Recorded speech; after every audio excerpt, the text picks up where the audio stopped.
Thank you very much for your invitation to join such a great event that is SESAM meeting. I would like to talk about simulation for training in pediatric surgery at low resource institutions. When we started endoscopic surgery at the beginning of 19th, we didn't know, it was out of our imagination, what will we do in the future. And as Professor Francois Becmer, one of the greatest pediatric surgeons, said in his lecture, we all felt that we could do better surgery. Right now it's true that using endoscopic surgery, you are doing really better surgery.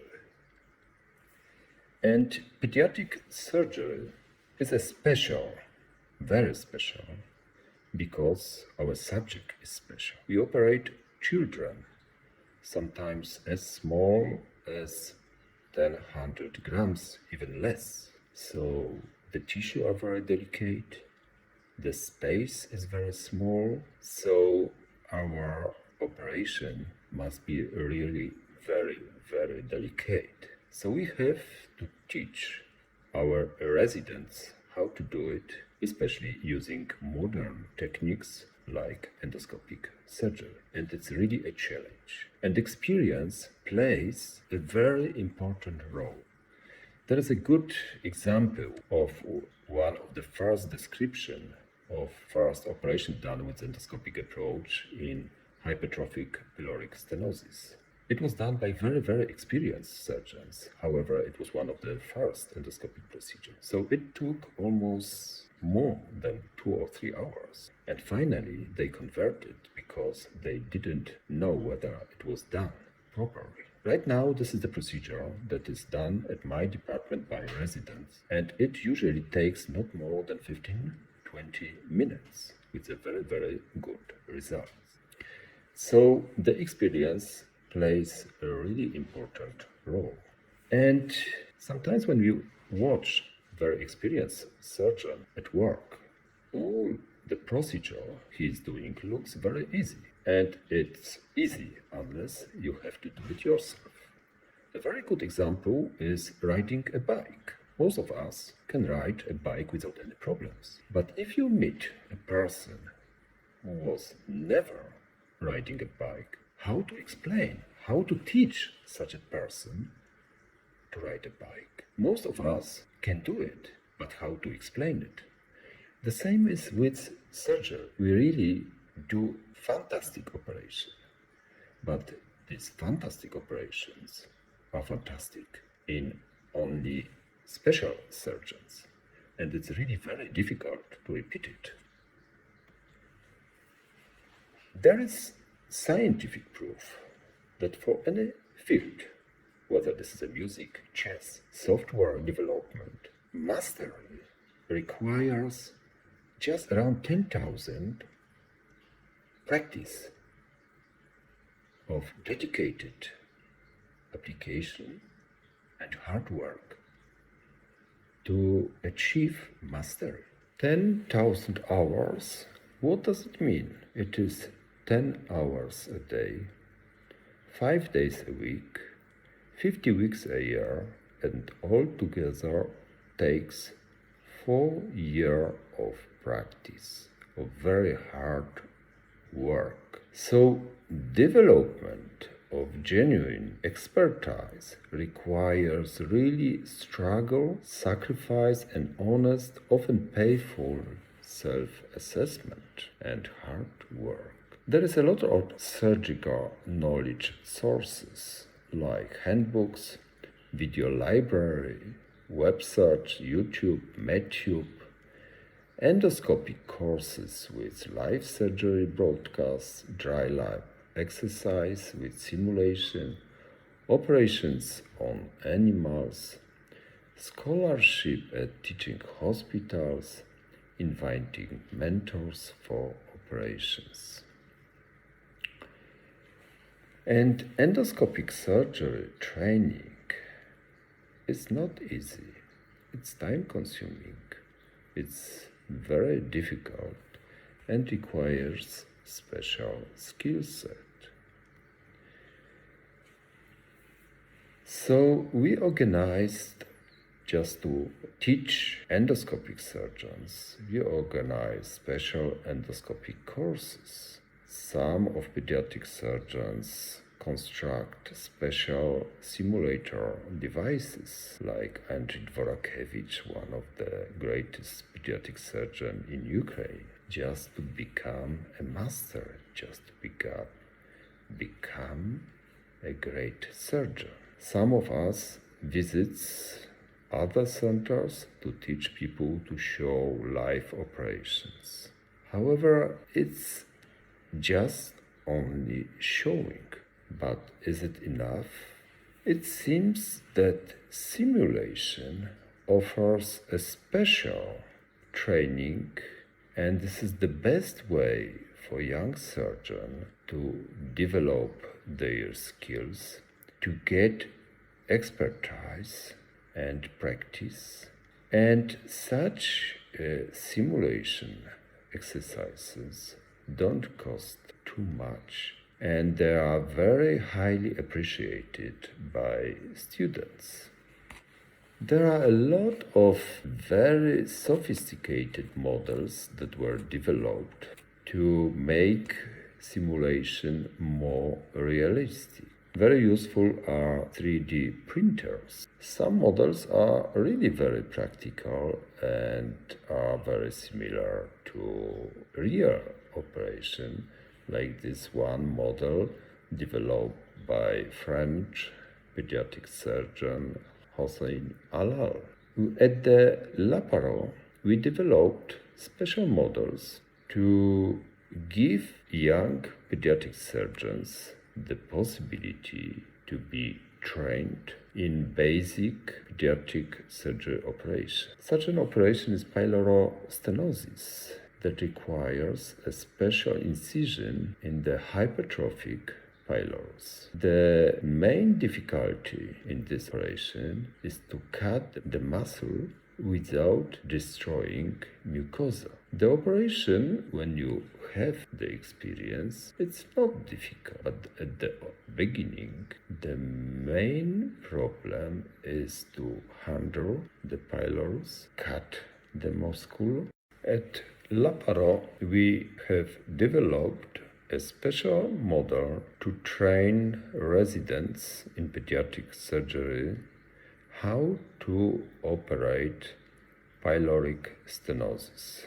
For experienced surgeon, it's an easy operation. However, the main problem with this procedure is to cut the pylorus without destroying and perforating the mucosa.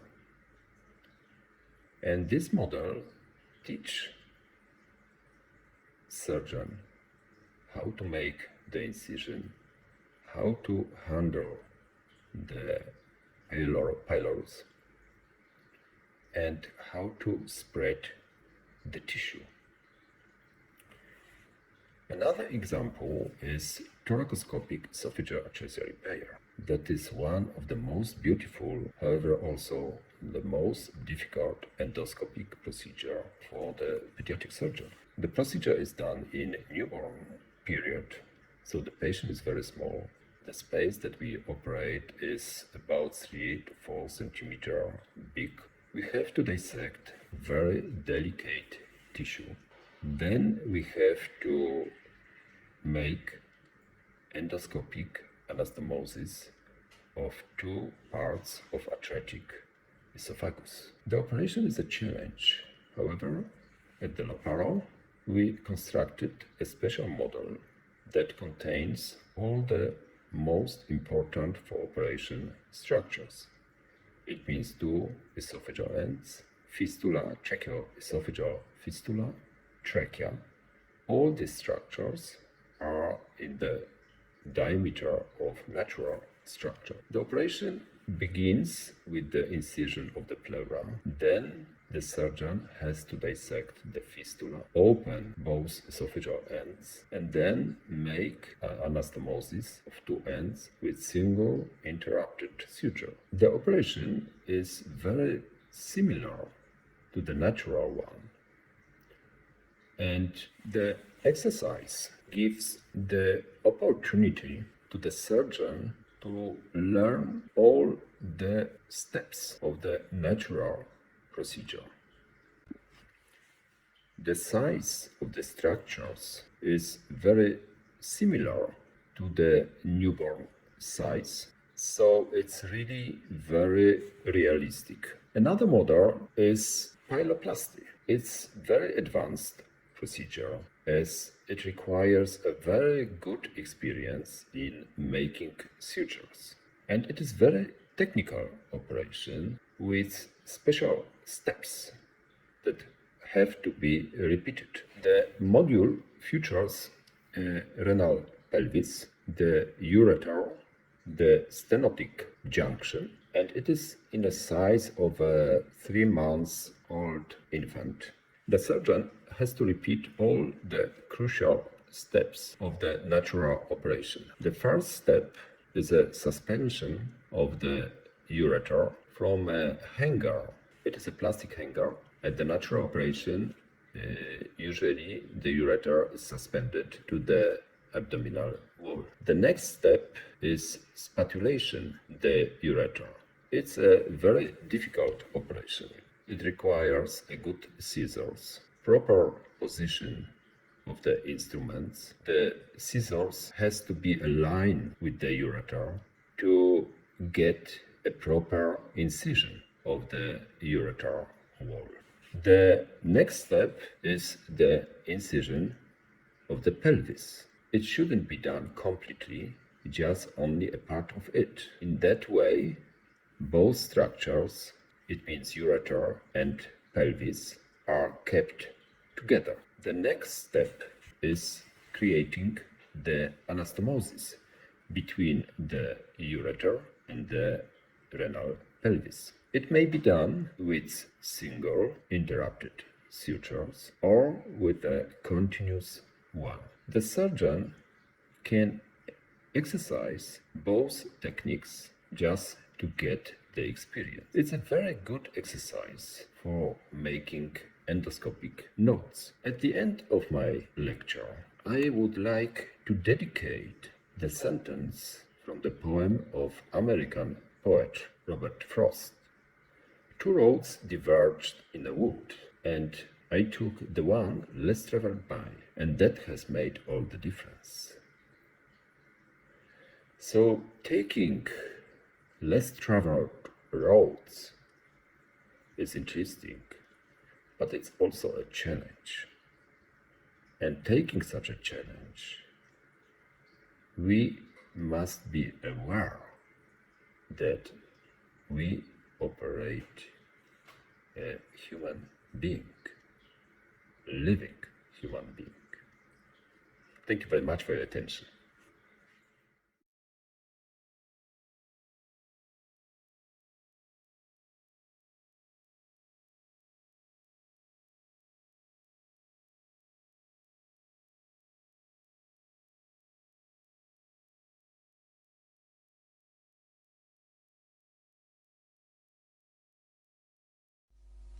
Hi, my name is Professor Ray O'Sullivan. I'm an obstetrician gynecologist, and I've been involved in laparoscopic surgical skills training for almost 20 years now. I'd like to thank the organisers. I'd like to thank SESAM for this opportunity to speak to you. I'd also like to thank Laparo for the opportunity to speak on their behalf about a system that I think is really good and is something that you will see in this particular demonstration, how useful it can be with respect to telesimulation or surgical training. I'd also like to thank Dr. Daniel Galvin, our research fellow, for his assistance with this. So just to go into it, I've been involved, as I said, in training for many years, and we run a mandated surgical training program here in Ireland for all our specialist trainees. And that program has gone from, unfortunately, a year-long program, which we used to run, down to a much shorter program now, only about 2 months in duration. But the core tenet is that the trainees would take their own systems home, but will return to our facility to demonstrate their skills, and we teach them new skills that they will take away and learn, and we'll see them over a period of time. Now, surgical training, when I went through the system, involved the presence of these masters that would come from various parts of the world to demonstrate to us their skills, their newly acquired laparoscopic surgical skills. And that was always good fun. They had tall tales, things didn't always go well, and that's not actually a human, that's a sheep. But just, it demonstrates, though, that things can go wrong when people go to the operating theatres that are unfamiliar to them, etc. So I didn't think much of these experts visiting us, to be honest, because all we did was learn how good they were and that we weren't any good. So that was in the past. Then we had the development of laparoscopic courses since, I suppose, the mid-90s. And they had utility. I was involved in those in Australia. We ran some very successful courses which brought people in from the Asia Pacific region and India. And they were quite popular. We'd run them over a week. We would combine dry laboratories, wet laboratories, didactics, lectures, etc. And although, you know, that you did acquire some skills during that time, you didn't get out to practice them, and there was no real persistence. And occasionally we heard stories of people going back to their hospitals and being a menace because they thought they knew what they were doing. Even those that didn't do that, then the skills that they learned were forgotten, and although they may have been enthused, these courses were not of much use. But like me, they did allow me to become enthusiastic about laparoscopic surgical skills, and I was lucky that I went on further with respect to my laparoscopic surgical training. Animal laboratories are expensive, and legislation now in Europe governs their utility and ability and to access them. And really, they're only useful if the surgeon already has a certain amount of skills. VR, augmented reality, extended reality systems, they're expensive, they're not easy to get at, there aren't many of them in various hospitals or universities or training institutions. Laparo, interestingly, are launching a VR system themselves, which is a hybrid, which will be quite interesting to see. So you're creating a physical model with the augmented reality system or the virtual reality system, which I think will be a real bonus. But again, though, as I said, that's institutional level, more enterprise level, as opposed to individuals. And we need to train the individuals. And as I said, there are some difficulties again with the VR systems. We know that there are challenges. The European Working Time Directive has really impacted on our ability to train our surgeons. Also, many of the surgeons that are now coming off training programs, they themselves don't have a lot of experience and are still on their learning curve, so their ability to be teachers or mentors is reduced. That apprenticeship model, which I trained in, where a more senior colleague took an interest in you and you spent time with them, a year or more, learning their skills. But the biggest challenge of all has been COVID, but therein lies one of the biggest opportunities, and I think this particular talk is going to demonstrate how we can use technology to our advantage during this time of challenge. A research project done by one of our previous research registrars demonstrated that, you know, the ability and the availability of surgical cases is really diminished because of European Working Time Directive, but also because of new technology. And we know, for example, in gynecology, that the number of hysterectomies is really reduced because we got new technologies such as a Mirena coil or different ways of treating heavy periods, for example. So as I said, when I came back from Australia, I started up training programs which were about a year long. We used very simple box trainers that we made ourselves, and there was work involved in that. And fortunately, I suppose companies like Laparo have come along since to create a cost-effective solution so that we as trainers and surgical educationalists don't have to spend our evenings making these box trainers. But it was fun, and I think many of my now colleagues learned using this system, and they often comment back to me that that was some of the best training that they had. So fundamentally, we have an at-home training program with using a virtual learning environment, using webinars, etc. We're going to introduce peer-to-peer assessment, which really hasn't been done before, and we're experimenting on that. We emphasize repetition and non-dominance during the program, but the core part of this has always been that our trainees are at home. But now we're utilizing technology that we didn't have previously to be able to deliver complex surgical training at a distance. We follow a prescribed curriculum, both from a skills point of view and didactics. But today I'm going to talk about the complex training in laparoscopic suturing. We've moved from the laboratory, which we created inside an office spaces, through to purpose-built laboratories, to now state-of-the-art laboratories, which we have in our research centre. But unfortunately, because of COVID, these have laid idle, and our trainees have not been able to access these readily, and that's been the challenge that has now given rise to our utilization of technology. So we've built an online course using the Canvas virtual learning system environment, and this allows us to not only deliver educational content, but allows our trainees to upload skills that they are learning, and I'll explain that how they do that. The Laparo system that we use, the Advance, has a USB camera which allows the trainee to hook that up to their laptop or Mac, and that now can be seen live by me, either using Zoom or Teams or using some of the back-end technology in the Canvas system. And once a trainee thinks that they're good enough at a particular skill, they can upload it into the system for assessment, and that's what Laparo gives us. Also, what we've done is we've partnered with a company called Reacts, and they started life as a training platform for point-of-care ultrasound, but these now have expanded that so that we can now layer various elements of a training experience in a virtual way. So I can upload, and here it just shows, for example, you could put your fingers over the fingers of a trainee live, real time. And this is what we've done with the this particular system and this training, and I'll show you that now. So what I do at home is I set up this simple training system where I have the laparoscopic needle holders that we're going to use during laparoscopic suturing, and I suspend a webcam over the top of those with a white background underneath the instruments. And that, using Reacts, is going to be projected into the Laparo system that Daniel, our research fellow, has 150 kilometers away from me. So that simple setup, very easy to do. It's just a webcam that hooks onto my computer here, and Daniel can actually see that. And also using a separate camera, he can see my face. He can actually see my hands externally doing what I want him to be doing with the Laparo system.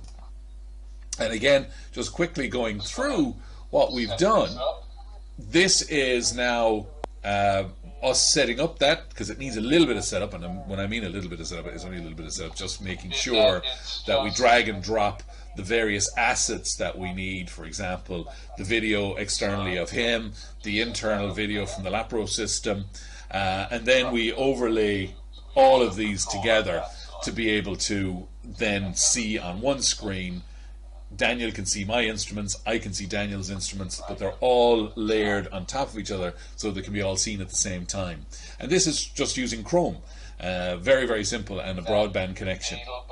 So also other assets you can drop in here include, and you can see here up in the corner, a suturing video. So I've uploaded that into the library. I can have that on screen real time for Daniel to be able to watch, but I can also use my instruments virtually to assist him. So I can literally be in the box at the same time Daniel is. So I can be inside in the Laparo system, and you can see that easily I can show him what to do. And that just shows him the various aspects of this. And also there's other aspects to the system, such as a pointer, for example, and as I said, a library of content if you need to upload it. So Reax is very, very useful. So there are many challenges to training nowadays, be it the hours, be it the new learner themselves. The millennial learner is going to be different than those in the past, and also COVID. So using these simple technological innovations, the Laparo system plus Reax allows us to complete complex surgical training in a virtual or distance way from any location, just when you have access to, as I said, a PC, a Mac, and a broadband connection and webcams. And these are off-the-shelf solutions. There's nothing very complex here or very expensive. So hopefully that gives you a flavor of how we manage to train a trainee in a complex task such as laparoscopic suturing over distance using simulation and other technologies. Thank you very much for your attention.